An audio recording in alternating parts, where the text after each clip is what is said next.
예, 반갑습니다. 무주영학 박쌤입니다. 저희가 한참 하고 올림픽에서도 좋은 소식들이 많이 들리죠. 인간은 되게 이 망각의 동물이에요.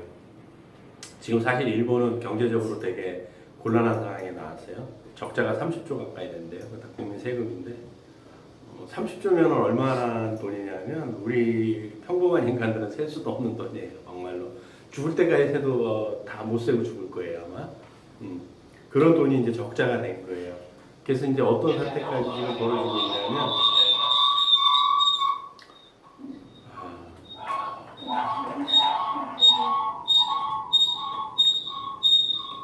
방송사고가 나네요. 좀 끄세요.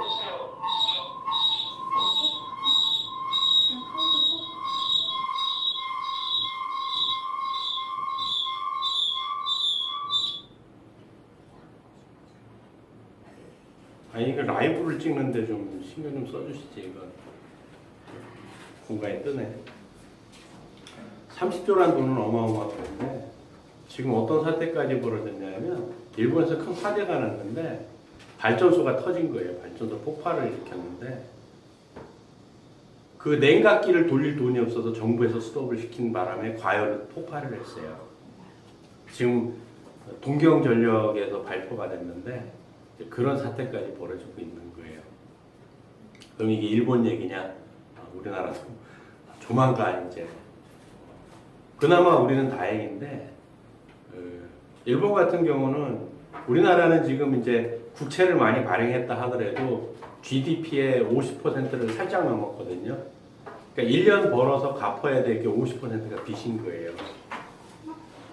근데 일본은 280%까지 넘어갔거든요. 그러니까 GDP의 3배 가까이가 빚이에요. 이런 현상들이 일어나고 있거든요. 어떻게 이제 살아야 될까? 이게 이제 키인데 어떻게 살아야 될까요? 건강해야 된다는 거죠. 그래야 박스라도 준다는 거죠. 방법이 그밖에 없습니다. 그래서 건강을 되게 신경 써야 되고 또 이런 팬데믹 사태가 계속 오기 때문에 이게 내년 지금 상반기 정도면 이제 이 팬데믹이 거진 이제 소강 상태로 들어갈 것 같아요. 제 개인적인 예측인데 그러니까 내년 이제 5월, 6월 되면 이제 일상으로 돌아갈 수 있을 것 같아요. 그런데 중요한 건 그 이후에 한 1년 뒤에는 또 올 수 있다라는 거죠. 그래서 어떤 대비책이 가장 중요하냐? 건강밖에 없습니다. 건강의 가장 기본은 항상 말씀드리지만 물이거든요. 물이 굉장히 중요합니다. 그래서 이제 지난 시간에도 물에 대해서 했고 오늘은 이제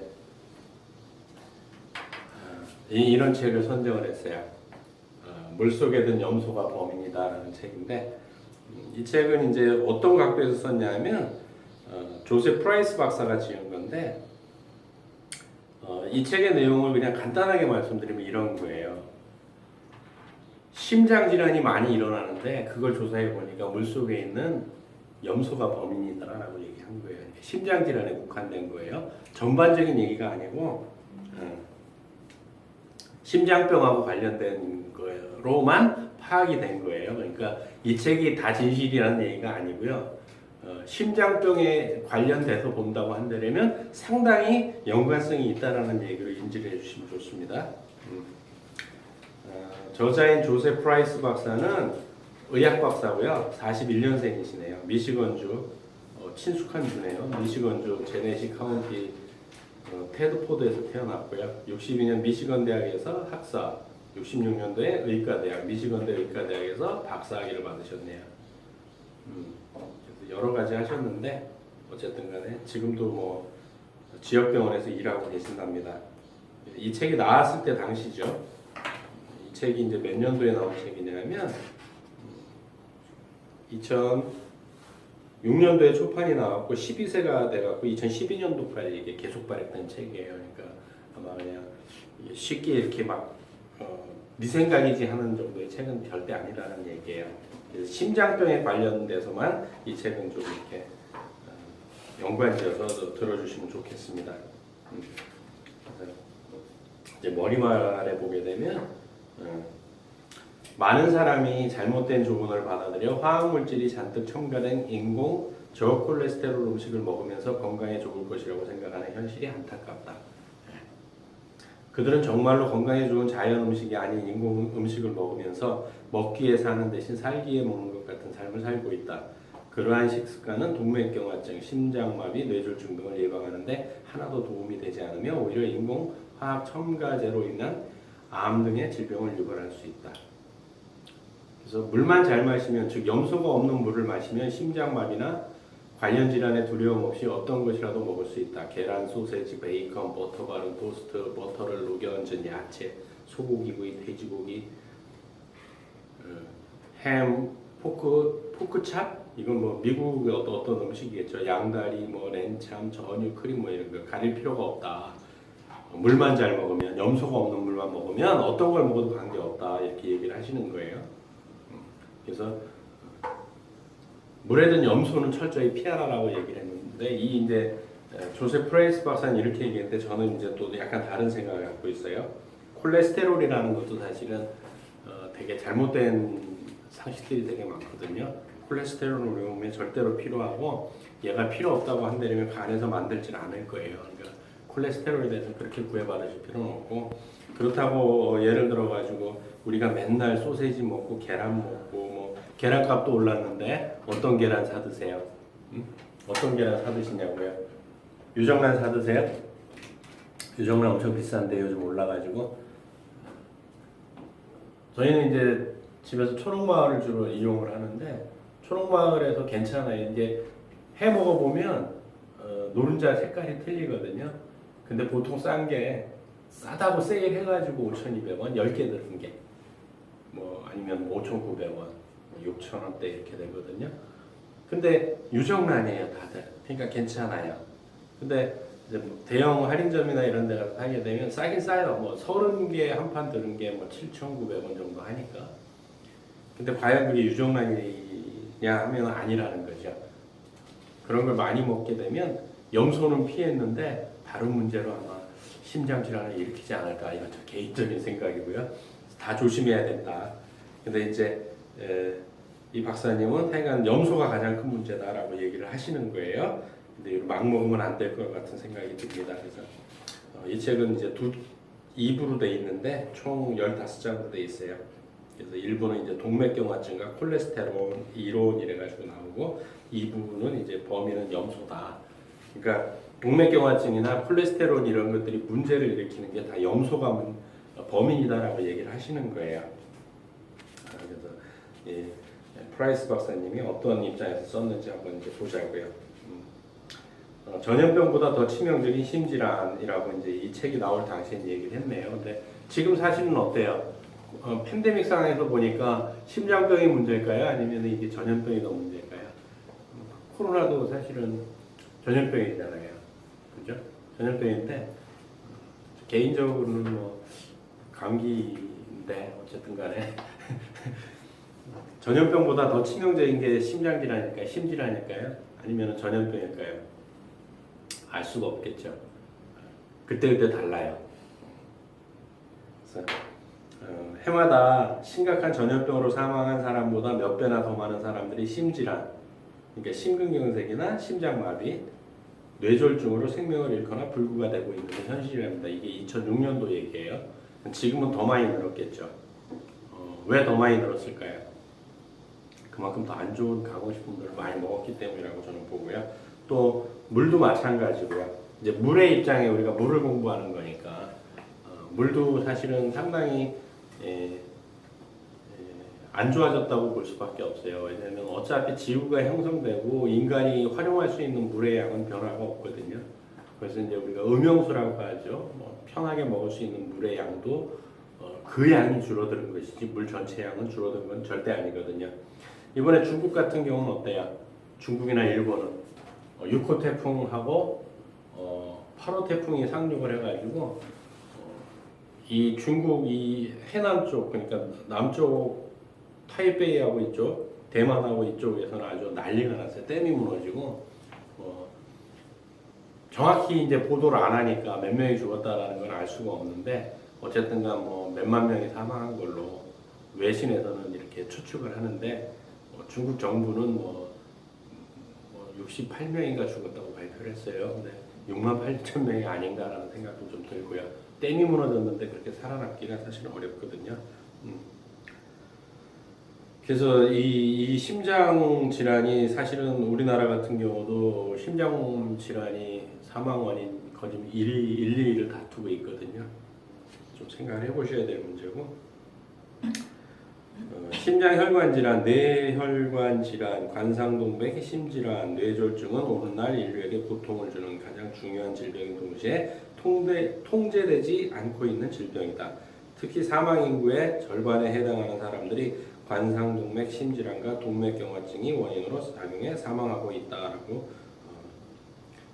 심장연구소에서 연구한 내용을 여기 적어 놓으셨어요. 근데 되게 재밌는 게 그렇지 않아요. 이렇게 많은 사람들이 심장마비로 죽고 있는데, 심질환 쪽으로 죽고 있는데, 내 주변 사람들이 심장마비로 돌아가신 분 본 적 있으세요? 나랑 아주 가까운 사람이? 그럼 잘 생각해 보세요. 또 되게 재밌는 게 코로나 되게 많이 걸리고 있잖아요. 코로나19. 근데 내 주변에서 내 가족이 코로나 걸린 사람 있으세요? 근데 도대체 누가 걸리는 걸까요? 그거 잘 모르겠어요, 저는. 그 하여간 통계상으로는 이게 제일 많다라는 얘기예요. 심장마비 심장마비라는 게 결국 뭐냐면 혈관이 심근, 심장 근육으로 가는, 그러니까 심근은 심장 근육을 심근이라고 불러요. 가는 유일한 혈액 공급원으로 둘 중에 하나가 막히면 그 혈관으로부터 혈액을 공급받는 부분의 심근이 죽는다. 심장 근육이 죽는 거예요. 심장 근육이 죽으니까 어떻게 돼요? 심장이 안 뛰게 되는 거죠.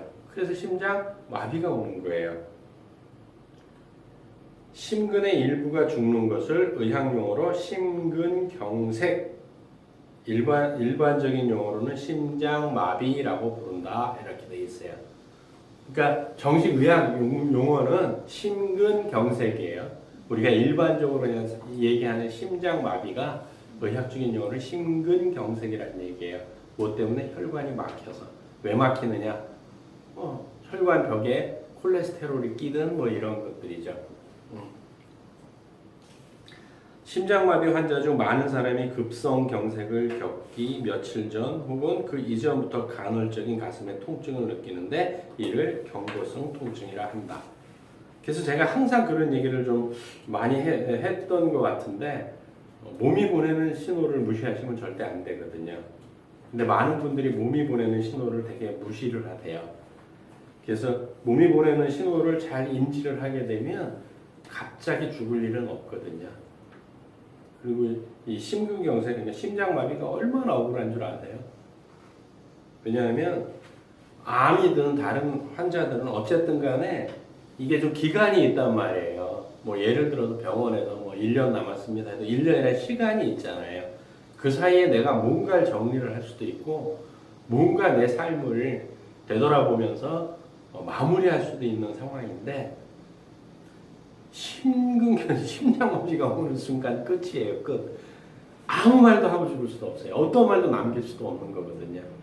그럼 심장마비가 걸리는 이유가 정확하게 의학적으로 밝혀졌느냐? 노예요. 현대의학도 몰라요. 심장마비가 왜 오는지. 정확히 몰라요. 그냥 막혀서 심근경색이 와서 심장마비가 경색이 오니까 마비가 오는 거다. 이렇게라고는 하는데, 심장마비로 갑자기 죽은 사람을 해부를 해봤는데 혈관이 너무 깨끗한 사람들이 많다는 거죠. 그래서 왜 오는지는 사실 의학계도 모르고 있어요. 그냥 콜레스테롤에 의해서 혈관이 막혀서 죽는 게 아닌가라고 가능성을 얘기를 하는 것이지, 그래서 돌연사라고 하는 게 아직 안 밝혀진 이유가 거의 있거든요. 건강한 사람들이, 자, 우리가 보통 뭐라 그래? 심장을 튼튼하게 하기 위해서는 운동을 하면 심장을 튼튼하게 한다고 하죠. 그런데 운동선수들이 심장마비로 굉장히 많이 죽는다는 걸 아세요? 그 이유를 지금 모른다고요. 그럼 복, 불복이냐? 글쎄, 그건 모르겠어요. 로또도 아니고 그냥 막연히 추측하는 것 중에 이런 얘기들이 있죠. 부모님이 심장마비에 걸렸으면 그 자식들은 좀 심장마비에 걸릴 확률이 조금 높다라고 그 정도로 추측을 하는 거지 꼭 뭐 동맥경화가 와서 심장마비가 온다거나 하지는 않거든요. 근데 이제 이 책에서는 동맥경화가 진행됐을 경우를 놓고 얘기를 하는 거니까 동맥경화증이 진전되어 어느 때라도 심장마비를 일으킬 수 있는 사람이 아무런 증상을 나타내지 않는 경우가 있는가 하면 협심증처럼 동맥에 변화가 많이 진전되어 심장마비가 언제라도 닥칠 수 있는 경우도 있다. 그러니까 알 수가 없다라는 얘기를 이렇게 돌려 얘기하는 거예요. 알 수가 없는 거예요. 그러니까 평상시에 그냥 심장이 잘 뛸 수 있게 일정하게 뛸 수 있게 도와주는 것이 가장 좋은 방법이라고 저 개인적으로 생각을 하는 거죠. 근데 심장마비는 누가 많이 오냐면 남성이 훨씬 더 많거든요. 근데 이게 이제 뒤집어지는 시기가 있다는 얘기예요. 12세에서 50세 사이의 여성은 동맥경화증이나 심장마비, 뇌졸중에 대한 면역력이 있다. 그러니까 덜 걸린다는 얘기예요. 뭐 때문에? 에스트로겐 때문에. 자, 우리가 여기서 하나 생각을 해야 될 게 뭐가 있냐면 여성이 평균적으로 7년에서 10년 정도 수명이 길잖아요. 수명 긴 이유가 뭔지 아세요? 뭐 엉덩이가 커서 안정적이다 뭐 근데 다 아니고요. 실질적으로는 남성 호르몬이 수명을 단축시키는 역할을 해요. 근데 상대적으로 여성들이 토스테스테론이 적기 때문에 오래 사는 것 뿐이에요. 또 비만도 뭐라 그래요? 한참 뭐 많이들 뭐 다이어트를 항상 관심이 많지만 어느 의사 선생님께서 그런 얘기를 했어요. 독일의 의사인데 비만이라고 하는 것은 칼로리의 문제가 아니다. 호르몬의 문제다. 호르몬의 문제라고요. 그런 게 그러면 호르몬이 어떤 문제일까? 그게 결국 뭐야? 인슐린 저항성이라든지 렙틴 저항성 이런 거 다 호르몬의 문제라는 거죠. 그것 때문에 비만이 되는 거지 칼로리를 많이 먹었기 때문에 살이 찐다는 얘기는 절대 아니거든요. 물론 절대라는 단어가 좀 애매모호하긴 하지만 예를 들어서 제가 하루에 10,000칼로리를 먹는다면 당연히 살이 찌겠죠. 근데 내 몸이 정상적으로 작동만 된다고 한다면 그 10,000칼로리가 아니라 20,000칼로리도 충분히 내 몸에서는 열로 발산시켜버릴 수 있는데 그게 안 된다라는 거죠. 뭐 때문에? 호르몬 때문에요. 그래서 여성 같은 경우도 12세에서 50세 사이의 여성은 이런 질환에 잘 안 걸려요. 근데 이 얘기를 뒤집으면 무슨 얘기예요? 50세 이후의 여성이 심장마비가 많이 걸릴 수 있다는 얘기예요. 그래서 에스트로겐이 굉장히 중요한 거예요. 여성들한테. 근데 이 에스트로겐을 어떻게 해요? 여성들이 자꾸 외부에서 주입을 하죠. 이 문제가 심각해지는 거예요. 그럼 몸에서 점점 생산을 안 하게 되거든요. 주의하셔야 되고 뇌졸중에 대한 얘기인데 뇌졸중이라고 하는 것은 이제 이거 잘 알아셔야 돼요. 너무 재밌는 병원들도 많은데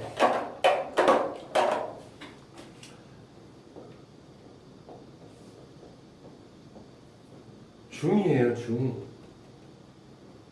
이걸 어느 병원 유리창에 이렇게 적어놓은 병원이 있어요. 얼마 못 가서 망하더라고요. 병원이 잘못한 건지 아니면 간판집에서 잘못한 건지 모르겠는데 설령 이렇게 해가지고 했다 하더라도 병원 측에서 이걸 얘기를 해야 되는 거 아닌가요? 그러니까 뇌졸중인지 뇌졸증인지도 모르는 데서 심혈관계 질환 병원이라고 붙여놨으니 그 병원이 망하죠. 뇌졸중입니다, 중. 뇌로 흘러가는 혈액 공급이 제대로 이루어지지 않았을 때 발생한다. 그래서 펑 터진다라는 얘기예요. 그게 뇌졸중이에요. 크게 두 가지로 나누는데 뇌졸중은 뇌출혈이고 뇌혈전증. 뇌출혈은 그냥 터지는 거고요. 뇌혈전증은 막아버려서 터지는 거고요. 같은 얘기 아니냐고요? 아니요. 달라요.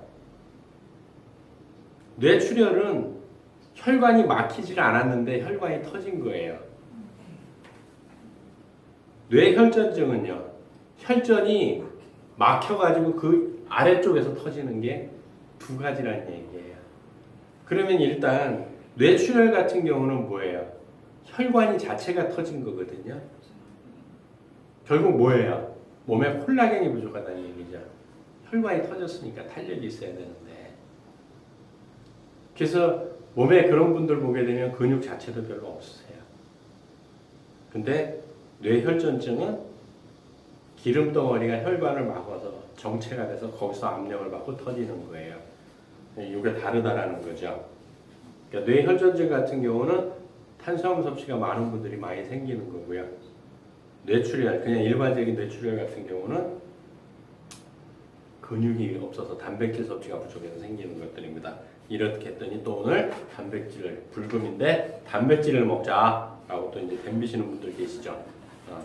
많이 드세요, 단백질. 소고기 500g에 기껏해야 20g 정도의 단백질밖에 존재하지 않거든요. 소고기 500g이면 최소한 5만 원이 넘어갈 거예요. 5만 원이 넘어갈 거니까 뭐 알아서 드시고.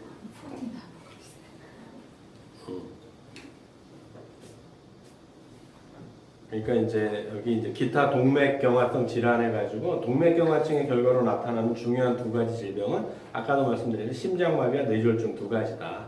근데 이거 이외에도 2차적으로 많이 발생하는 것들이 어지럼증. 왜 그럴까요? 왜 어지럼증이 생길까요? 혈액 공급이 안 되니까. 혈액 공급이 안 된다는 것은 산소 공급이 안 된다는 얘기예요. 또 일과성 마비, 건망증, 판단력 상실 이런 것들이 2차적으로 나타난다는 거죠. 뭐 해간에 뭐 이런 얘기들이고요. 또 콜레스테롤 이론이 나왔는데 콜레스테롤은 사실은 나중에 콜레스테롤에서 다시 한번 해드릴 거지만 콜레스테롤은 너무 그렇게 걱정하실 건 없어요. 그러니까 총 콜레스테롤 수치가 너무 높으면 그것도 무시하라는 뜻은 아닌데요. 너무 높으면 문제지만 굳이 LDL, HDL을 나눌 필요성까지는 저 개인적으로는 없다고 보거든요. 여기도 이제 프라이스 박사님도 얘기해놨지만 33페이지에 뭐라고 해놨냐면 콜레스테롤은 사람을 죽이기 위해 신이 실수로 맛있는 음식에 넣은 물질이라는 일반적인 인식과 달리 모든 동물세포에 존재하는 콜레스테롤은 동물의 삶의 필수적인 지방 물질이다. 가로 지질이라고 해놨어요. 뇌세포막, 모든 세포막을 형성하는 건 지질이거든요. 그 음식이라고 하는 건데 일반인들이 많이 잘못 생각하고 있는 거죠. 예전에 이제 저희 장모님께서도 콜레스테롤 수치가 높다는 판정을 받으셔가지고 오징어를 절대 안 드셨어요. 원래 이렇게 명절 때나 이렇게 가면 그 오징어 초무침을 되게 잘해 주셨는데 해놓고 안 드시더라고요. 콜레스테롤 때문에. 근데 음식으로 우리 몸에 섭취하는 콜레스테롤은 10%를 안 넘어갑니다. 나머지 무조건 간에서 만들어내는 거기 때문에 그냥 편안하게 콜레스테롤 너무 신경 안 쓰셔도 되고요. 우리 몸에 꼭 필요한 지질이다라는 거. 근데 이제 프라이스 박사님도 뒤에 6장에 뭐라고 해놨냐면 콜레스테롤 이론은 타당한가 하고 물음표를 해놓으신 거예요, 사실은. 39페이지에 보게 되면 콜레스테롤과 심장마비, 뇌졸중 사이의 인과관계는 아직 증명되지 않았는데 왜 우리나라 의사 선생님들은 콜레스테롤이 높으면 심장마비가 온다고 자꾸 얘기를 하시는 걸까요? 그렇다면 동맥경화증과 콜레스테롤 이론이 완전하지 않다는 시각에 대한 증거는 있는가? 이렇게 했죠. 그것은 현대의학이 어떤 문제의 해결책을 알지 못한다는 것을 인정하기 싫어한다는 점이다. 현대의학은 지식에 근거한 추측에 지나지 않는 가상적인 이론을 마치 해결책인 것처럼 제시한다. 의사가 현대의학을 얘기를 하는 입장이에요. 콜레스테롤은 반드시 필요합니다. 여기 이제 왜 이게 그럴싸하지만 잘못된 이론인지 이런 것들이 쭉 나와 있거든요. 그래서 그런 거는 나중에 콜레스테롤에서 얘기를 하면 되는 거고, 이 책은 물에 관련된 거니까. 그래서 이제 2부로 넘어와서 범인은 염소다. 왜냐면 아까 얘기한 것들, 뭐 고지혈이라든지 콜레스테롤 이런 것들 때문에 심장병이 생기는데 왜 그러면 이제 범인은 왜 염소냐 하면 52페이지에 콜레스테롤이 동맥경화증 발생에 아무런 역할도 하지 않는다거나 식습관이 별다른 차이를 가져오지 않는다고 말하는 것은 아니다. 콜레스테롤은 동맥경화증에 기여하는 많은 요소 중 하나이므로 식습관의 변화는 어느 정도 질병의 진행에 영향을 줄 수 있다. 흡연이나 운동 같은 다른 요소들도 어느 정도 영향력이 있다. 그러니까 질병이라고 하는 것은 한 가지 원인 때문에 나오진 않거든요. 복합적이라는 거예요. 그 복합적인 것 중에서 가장 복합적인 질병이 뭐냐면 암이거든요. 그래서 절대 암은 한 가지 가지고 되질 않는단 말이에요. 굉장히 복합적인 요소들이 묶여 있는 거기 때문에. 근데 콜레스테롤이 그러면은 저도 말씀드리지만 콜레스테롤 신경 안 써도 된다고 하지만 콜레스테롤이 전혀 그럼 심장병과 관련 없느냐? 꼭 그건 또 아니거든요. 지나치게 많을 경우 이것도 약간 문제는 되긴 하지만 결국 콜레스테롤이 많다고 해서 이게 혈관이고 이 혈관 안에 다 LDL들이 있다고 가정을 해볼게요. LDL 꽉 차 있어요. 여러분은 병원에서 뭐라고 할까요? 굉장히 위험하다고 얘기를 하겠죠. 근데 이 상태에서 정말 위험하냐는 거예요. 자, 이 상태에서 이 LDL 콜레스테롤이 어떤 영향을 우리 혈관에 미치냐는 거예요. 어떤 영향을 미칠까요? 아무 영향도 안 미친다는 거죠. 왜? 간에서 만들어서 온몸을 한 바퀴 돌아서 다시 간으로 돌아오는 게 콜레스테롤이기 때문에요. 돌아오게 돼 있는 거예요. 그런데 여기에 상처를 입었다든지 하면 어떻게 돼요? 메꿔줘야 되니까 얘네가 터져서 여기 메꿔주겠죠. 그러다가 점점 막게 되니까 문제가 되는 거죠. 그럼 얘네 막을 터뜨릴 수 있는 거 뭘까요? 유해산소, 활성산소죠. 결국은 뭐예요? 콜레스테롤이 많다 하더라도 유해산소를 만나지 않는 한 그렇게 커다란 동맥경화증을 일으킨다든지 할 정도로 커다란 피해를 주지 않는다는 거예요. 그러니까 오히려 스트레스가 더 나쁜 거죠. 그렇다고 뭐 스트레스가 다 뭐 하느냐, 모든 질병을 일으키느냐, 그것도 사실은 가능성이지 퍼펙트한 답은 아니거든요. 유해산소가 많이 발생하니까 이것들이 세포를 공격하는 기전을 갖고 있고, 그러니까 그쪽에 질병이 생길 거다라고 추측을 하는 가능성을 얘기하는 것이 그렇다라고 판명된 의학적인, 과학적인 데이터는 아직까지는 사실 없거든요. 되게 재밌는 거죠. 54페이지에 아주 신랄하게 프라이스 박사님이 콜레스테롤에 대한 얘기를 해주시는데요. 이런 얘기를 했어요. 특히 20세기 의학이 잘 보이고 싶다는 간절함 때문에 유치한 수준의 콜레스테롤 이론을 받아들이고 다른 가능성을 모두 배제했다는 것이 비극이다. 잘 보이고 싶다는 입장에서 그냥 콜레스테롤 이론을 받아들인 거예요. 의사와 의학 연구자들은 기막힌 방법으로 자신들이 만들어 놓은 콜레스테롤 이론에 합당하지 않은 것은 모두 무시하거나 왜곡했다. 그러므로 고전적인 콜레스테롤 가설은 전형적인 집단 망각의 개념에 속한다. 집단 망각이랍니다. 그러니까 콜레스테롤 때문에 너무 겁먹지 마시라는 얘기를 드리고 싶은 거예요. 그렇다고 오늘부터 신난다 그러고 엄청 높이세요. 그것도 뭐 위험할 수 있으니까. 그러면 아까도 말씀드리면 이런 것들을 얘네들을 다 파괴시킬 수 있는 게 유해산소이기도 하지만 프라이스 박사님이 뭐라고 얘기하는 거예요? 염소다라고 얘기를 하시는 거예요. 염소다. 그래서 58페이지에 만약 심장마비나 뇌졸중이 우리가 모르는 사이에 진행되는 만성 중독증 때문에 발생한다면 우리는 어디에서 그 근원을 찾아야 할까? 그렇잖아요. 현대 질병들은 다 만성적인 거잖아요. 급성이 아니잖아요. 그러다 보니까 화학물질이 인체로 들어갈 수 있는 방법은 몇 가지밖에 없다. 직접 피부를 통해서, 숨을 쉴 때 공기를 통해 폐로 혹은 음식이나 물처럼 소화관을 통해서 들어가는 물질에 의해서다. 그래서 물을 통해서 들어가는 염소가 심혈관 질환을 일으킨다고 프라이스 박사님은 보시는 거예요.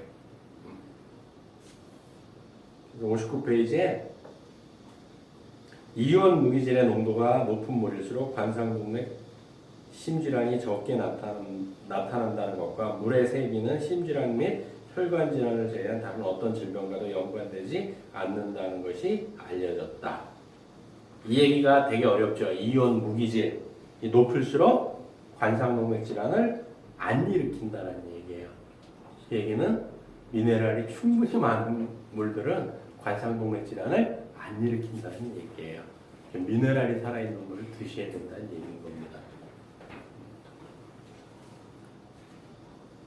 그래서 이제 앞에서는 심질환에 관련된 것들이었고, 그럼 이제 염소하고의 관계는 어떻게 해야 되겠어요? 다음 주에 좀 얘기가 되셔야 되겠죠. 그래서 다음 주에 이게 좀 짧은데 충분히 그런 얘기들을 같이 병행을 하면 아마 또 충분히 되지 않을까라는 생각이 듭니다. 다음 주에 뵙도록 하겠습니다.